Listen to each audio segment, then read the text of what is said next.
Welcome into Hitting Hard with Jon Chuckery here on Locked On Sports Atlanta. Today on the show, how good can this Falcons offense be? Are we set at left guard? And maybe I'm a little too old school. It's all next. It's Hitting Hard with Jon Chuckery, Locked On Sports Atlanta. This is Hittin' Hard with Jon Chuckery, part of Locked On Sports Atlanta. And it starts now.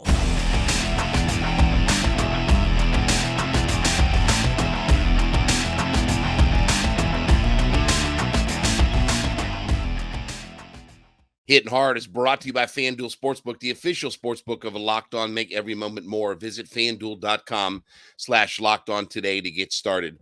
We ask you to subscribe or follow for free on YouTube or wherever you listen to your podcasts. You can get the latest episodes of Hitting Hard as soon as they become available. And then give me a follow on my personal Twitter page at JMCH316. So it is the question that everybody's asking coming out of the draft. How good can this offense be for the Atlanta Falcons? Now that we have Bijan Robinson in the mix, who is going to not only just be a running back, they're going to use him as an overall weapon. Same way that they use Cordero Patterson, right? You look at the idea of he'll catch balls out of the backfield, he'll run, he'll do all sorts of different things. The way that they want to use Kyle Pitts, right? The big buzzword, among offensive personnel for Arthur Smith is their versatility, right? So Pitts could be a guy that lines up wide. He could line up inside, this, that, and the other. All these other good things, right? That we look at as far as how good this team could be offensively. Now, last year, if you look, the Falcons finished at 16th. They tied for 16th. Excuse me, 15th actually in the NFL in scoring last year, along with the New York Giants. They were 21.5 points per game. So if you're going to be one of the elite offenses in the NFL, you got to get yourself into that 26 and above points per game number. So Cincinnati finished 7th in the NFL at 26.1 points per game. If you're getting into that mark, and that's where Kansas City, Buffalo, Philadelphia, Dallas, Detroit, San Francisco, and then Cincinnati all lived. Can the Falcons be that kind of offense? I definitely think that they have the personnel to certainly be one of the more high-scoring offenses in the NFL. Now, a lot of that is going to be upon Desmond Ridder and what his growth is. Can he be an accurate enough passer? But also, too, the idea of, is Arthur Smith going to open this up a little bit?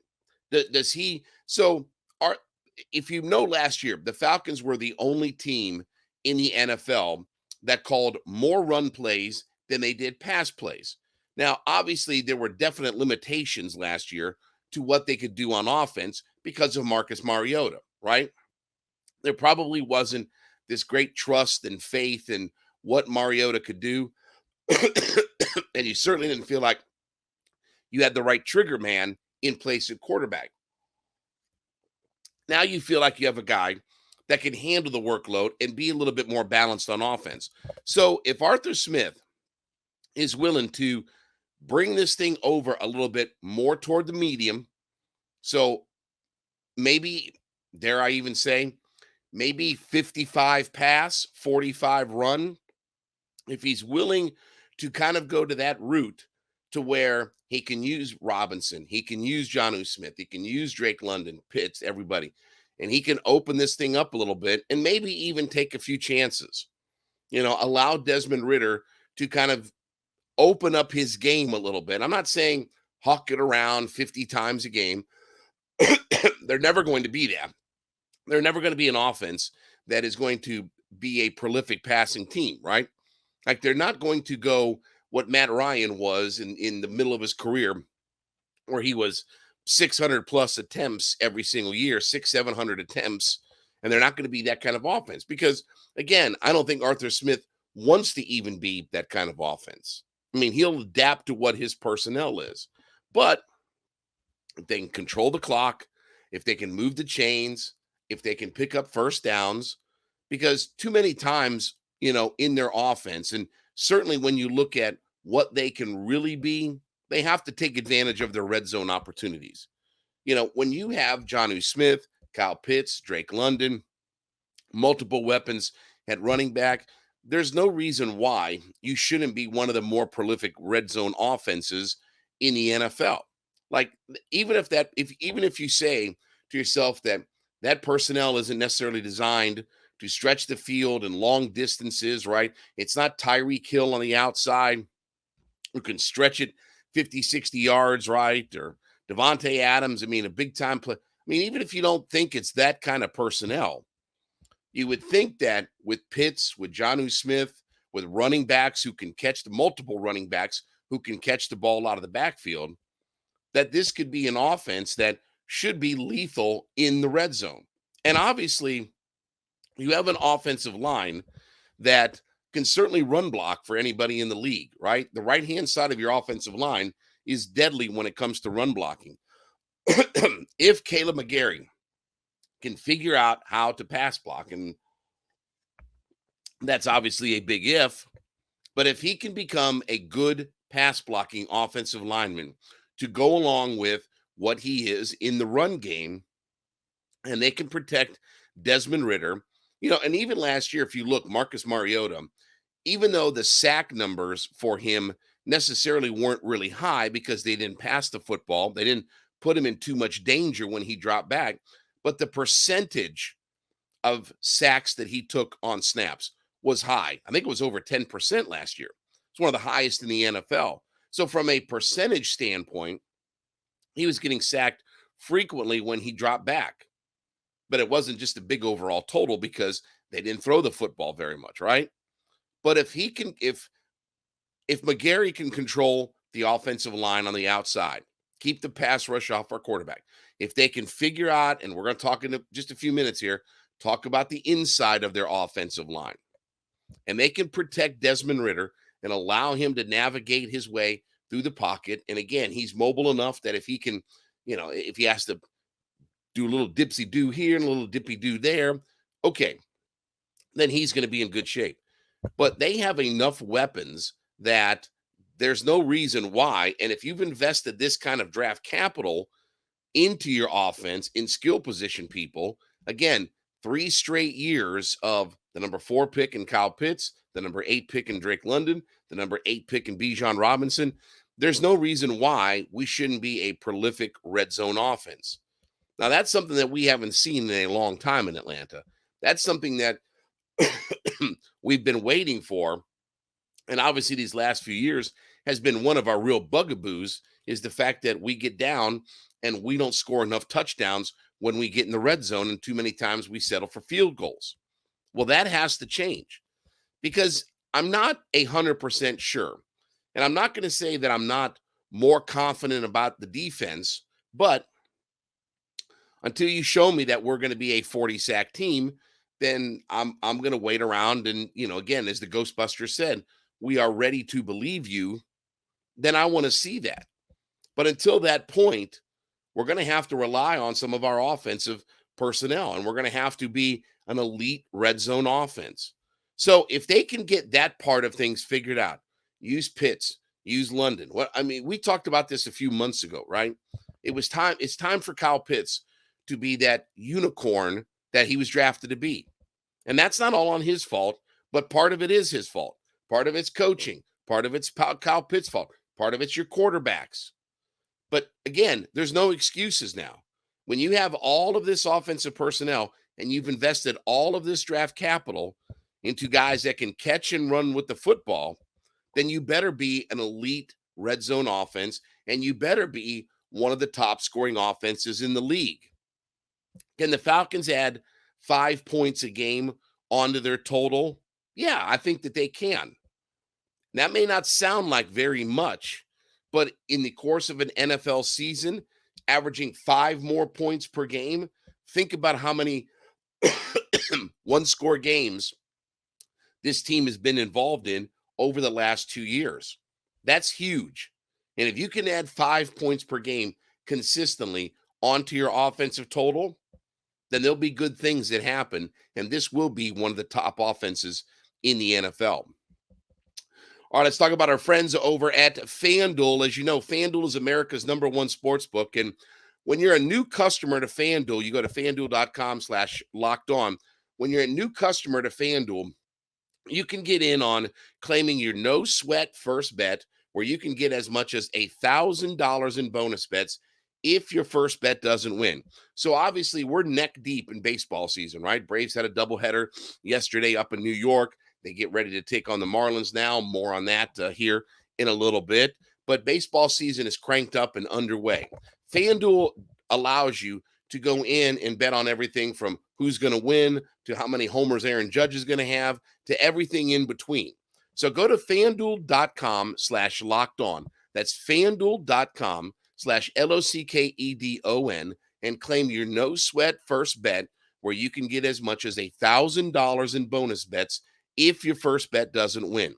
That's FanDuel.com/locked-on and the no sweat first bet to get as much as $1,000 if your first bet doesn't win. FanDuel's the official partner of Major League Baseball. So have the Falcons done enough to solve their left guard position? So obviously, Matthew Bergeron was drafted as an offensive lineman in the second round. He's historically played tackle. He's played both tackle spots for Syracuse. He has practiced at the Senior Bowl as far as the guard position. So that's his only exposure to the guard position.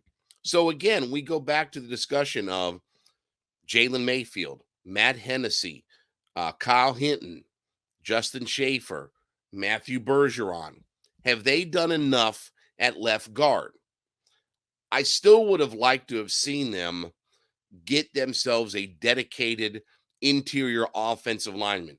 Here's the thing that scares me about Bergeron. And it's not a matter of, I don't think that Bergeron is a good player or anything like that, okay? Any of this nonsense that, people are going to throw out there. It's the idea of he's another guy who has never played on the inside of the interior of the offensive line, okay? He's been a tackle his whole career, okay? You know who else was a tackle their whole career? And you know who else was a guy that got thrown into and thrust into playing on the interior of our offensive line? That was Jalen Mayfield. And how'd that work out? How'd that work out, Mrs. Lincoln, as far as the play goes? So I'm not comparing and saying that, oh, well, Matthew Bergeron's going to be the next Jalen Mayfield. No, but there is a transition. And obviously, unlike Mayfield, if it's not there, don't force it. And I don't think that they will, but it felt like Mayfield was forced on us, right? And if the only other option is, if the only option, I should say, is Matthew Bergeron at left guard, okay. I mean, he's got the physicality. 6'5", 322 pounds, right? He joked about over the weekend on his Zoom call for introduction to the Falcons that he was 318, but he ate enough chicken wings that he got up to 322 pounds, right? I mean, all good stuff, right? So he's a big dude when he's a mountain of a man, 6'5", 322 pounds. But if it's not there, then don't force it. Even though that they may want Matthew Bergeron to solidify and win that left guard spot, don't force it.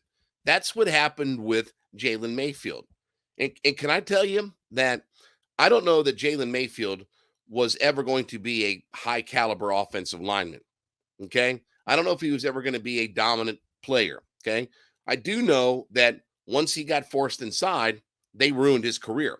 Now, look, maybe Jalen Mayfield can have the ultimate bounce back season.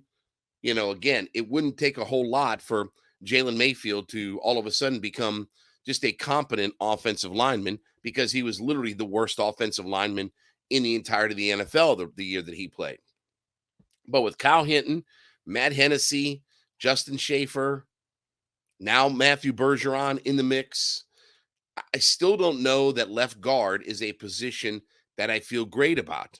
And that is counting into the effect that I have Drew Dahlman at center. And while Dahlman may have played well at the second part of last year, I still have my issues about what Drew Dahlman can be and what he is long term. I still have my concerns about what he can be as far as a starting center week in, week out, 17 games a year. But he's the guy that they drafted, right? He's their draft pick. He's the Terry Fontenot, Arthur Smith draft pick. And obviously, he beat out Matt Hennessy last year. And now Hennessy's looking at potentially playing guard. So I'm still not as sold on what we are at left guard. I wouldn't mind that, let's say, post June 1st, right? Because that's your next round of real cuts in the NFL. You designate guys as June 1st cuts, right? Before they get into training camp and things like that. Wouldn't mind seeing the Falcons even add another interior offensive lineman as a veteran. I wouldn't mind seeing it, just like they did with Elijah Wilkinson last year. Elijah Wilkinson was a guy who hadn't played a lot of guard himself, but was kind of thrust into the guard position. You know, when he was introduced as an offensive lineman, they said that, you know, he was kind of joking about the fact that he didn't know if he was going to play guard or tackle or exactly what he was going to be. With that Wilkinson, that is, he didn't know exactly what he was going to play for this squad. So I hope they're not forcing things onto Matthew Bergeron, because I don't want to do like they did with Mayfield and literally ruin his career. And I mean, I don't take that lightly. I mean, I'm saying that Mayfield is probably never going to be, because last year was a lost year. You know, coming off the worst season in the NFL as an interior offensive lineman. Then Mayfield had all the back stuff and all this, and you know, I don't know what's true, not true, but certainly he was in a position where he couldn't do a whole lot to help this team. So I hope the same thing doesn't happen with Matthew Bergeron. Don't force it. If it's not there, don't force it. Just because you may want to get your rookie in, you've got high draft capital invested in him. If you don't find that it's there, let's not take another offensive lineman and force him into a position that he's not comfortable playing. Go out and find yourself a veteran post June 1st and try to plug that player in there. Or maybe you spend some money. If somebody's been cut that's a high dollar player because they're a cap casualty, maybe you can get your hands on somebody that's pretty good to solidify that spot, because we need all the good offensive linemen that we can. All right, we thank you so much for making Hittin Hard. Excuse me, fighting a little bit of a throat issue. Thank you so much for making Hittin Hard your first listen every day. Make sure when you go in and listen to Hittin Hard that you leave us a comment in whatever platform that you're on. Leave us a comment that tells us that you are an everyday listener to the show. So we thank you so much for being an everydayer, as we like to call them, listening in every day, 5 days a week. Let us know that you're one of those listeners to our programs. And obviously, we thank you for supporting our community and being a part of it and growing with us here, as we're just a little bit past the 1 year mark of our anniversary as far as doing these shows. So we thank you as much, for being a part of our growing community. Maybe I'm a little bit old school. Maybe I'm a little bit too old caliber. Listen, I am a seasoned guy, right? I'm in my 50s. I mean, I'm not the youngest man in the world and have fought through a lot of different things, but maybe I'm just old school. So yesterday in the Braves doubleheader, Ronald Acuna Jr. was tearing it up yesterday, right? Like he was a triple shy of the cycle in game one. While Spencer Strider did not pitch all that well, I mean, he was not great. 5 innings, 4 runs. He did strike out 8 guys, but Ronnie was leading the way, right? And Ronnie was a triple short of a cycle. He was driving in runs, doing his thing. Then he comes up in the second game and he hits a homer. Or I should say he was, I believe he hit the home run in, I think it was game 2. No, yes, it was he in the first game, I should say, he launched a 448-foot home run that hit the third deck in whatever field that they play in. It's not Shea. I don't even know if it's City Field anymore, whatever. But he was doing his thing. And then he ends up getting plunked in the shoulder, and he has to leave the game. Now, we know that this has been a reoccurring theme for Ronald Acuna Jr., that he's gotten plunked multiples of times, right? That he's obviously, and he kind of, had on the big home run that he hit, he kind of slow trotted around the bases and different things like that. And Buck Showalter, who's the Mets manager, is an old school guy, right? He plunked him. He ended up plunking him, and he hit him on the shoulder, and Ronnie had to leave the game. And now he's day to day, okay? I guess my frustration is we've seen this happen too many times to Ronnie, okay?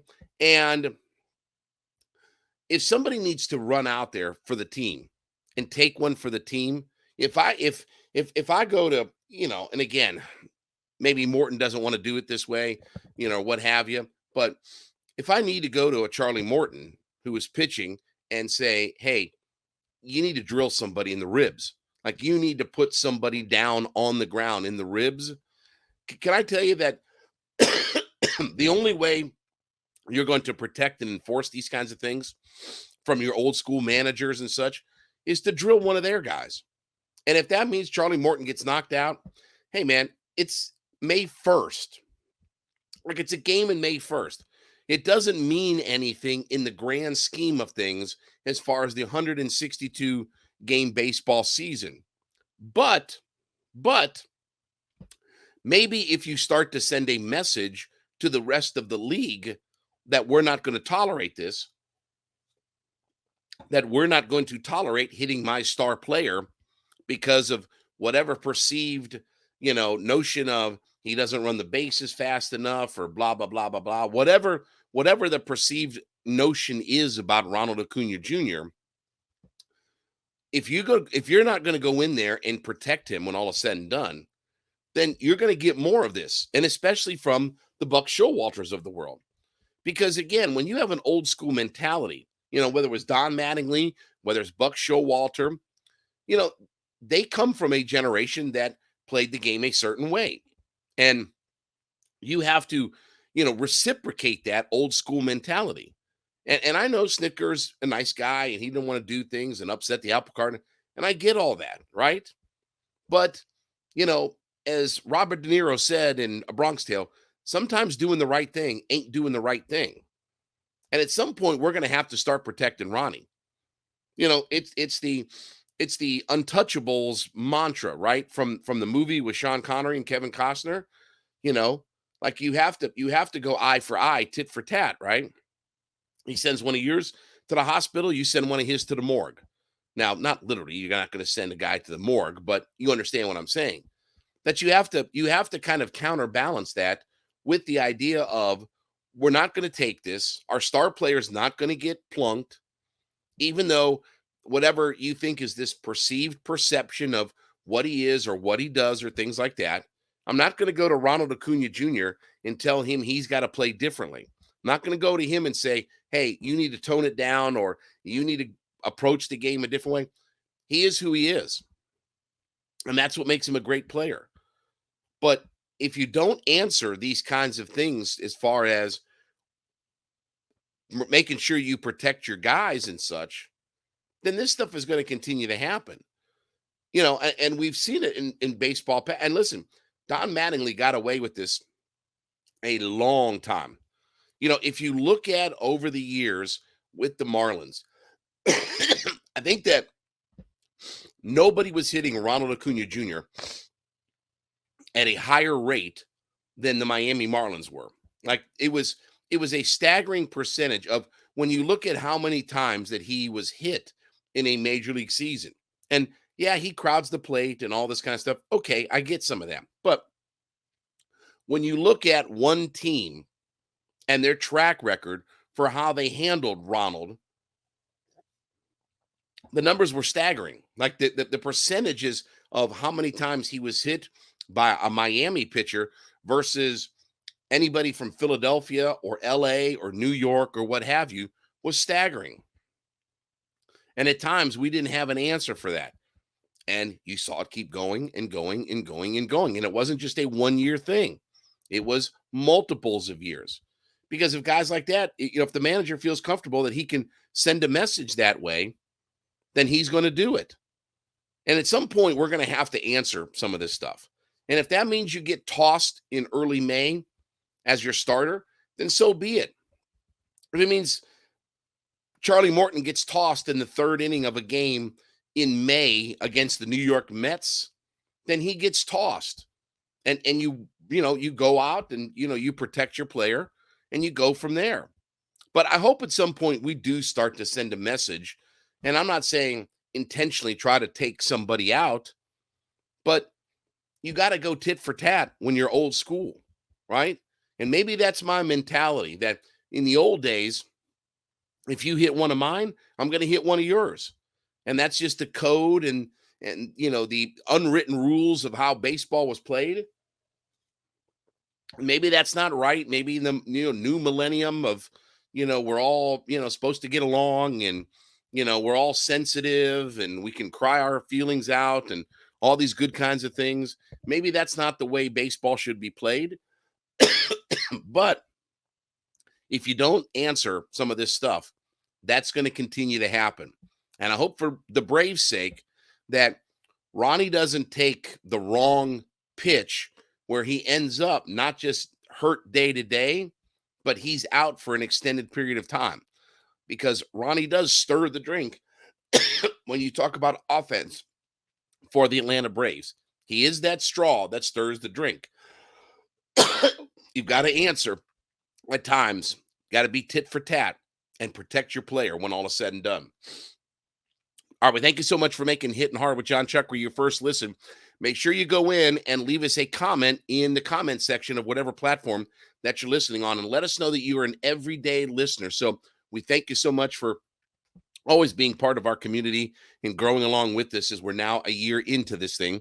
Subscribe or follow for free on YouTube or wherever you listen to your podcasts. You can get the latest episodes of Hittin' Hard as soon as they become available.